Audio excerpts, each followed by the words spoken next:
విజయవాడ కృష్ణలంకకు చెందిన గాదే సాయి కృష్ణ అదృశ్యం ఉదాంతం కీలక మలుపు తిరిగింది.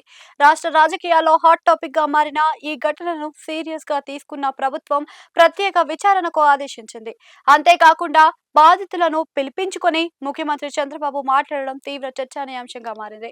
ప్రతిపక్షాలు ఈ వ్యవహారాన్ని ప్రతిష్టాత్మకంగా తీసుకొని పోలీసులపై తీవ్ర విమర్శలు చేస్తున్న తరుణంలో ముఖ్యమంత్రి చంద్రబాబు నేరుగా జోక్యం చేసుకోవడం ప్రాధాన్యం సంతరించుకుందని అంటున్నారు. సాయికృష్ణ అదృశ్యంపై ఆరోపణలు వస్తున్న నేపథ్యంలో ముఖ్యమంత్రి చంద్రబాబు స్వయంగా జోక్యం చేసుకున్నారు. సాయికృష్ణ తల్లి విజయలక్ష్మి ఆయన మేనమామలను తన క్యాంపు కార్యాలయానికి పిలిపించుకొని ఘటనకు సంబంధించిన పూర్తి వివరాలను అడిగి తెలుసుకున్నారు. ఈ సందర్భంగా తన కుమారుడి అదృశ్యం వెనుక ఉన్న మిస్టరీని ఛేదించాలని, నిజమైన దోషులను గుర్తించి న్యాయం చేయాలని విజయలక్ష్మి ముఖ్యమంత్రిని కోరారు.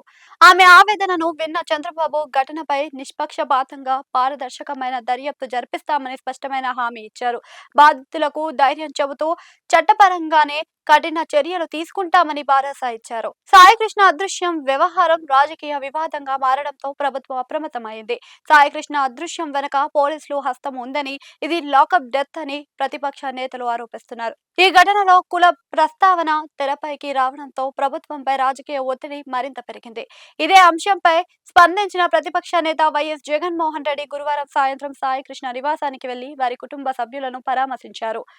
ప్రభుత్వంపై విమర్శలు ఎక్కుపెట్టారు. ప్రతిపక్షం తీవ్ర స్థాయిలో విమర్శలు చేస్తున్న తరుణంలో ముఖ్యమంత్రి స్వయంగా బాధితులను పిలిపించి మాట్లాడడం రాజకీయంగా కీలక మలుపుగా విశ్లేషకులు భావిస్తున్నారు. ఈ భేటీ తర్వాత బాధితులు కూడా సంతృప్తి వ్యక్తం చేయడం గమనార్హం. ముఖ్యమంత్రి మా సమస్యను సావధానంగా విన్నారు, సమగ్ర విచారణ జరిపి నిందితులను శిక్షించేలా చూస్తాము అని హామీ ఇచ్చారు. ముఖ్యమంత్రి పిలిచి మాట్లాడడం మాకు కొంత ఊరటనిచ్చింది.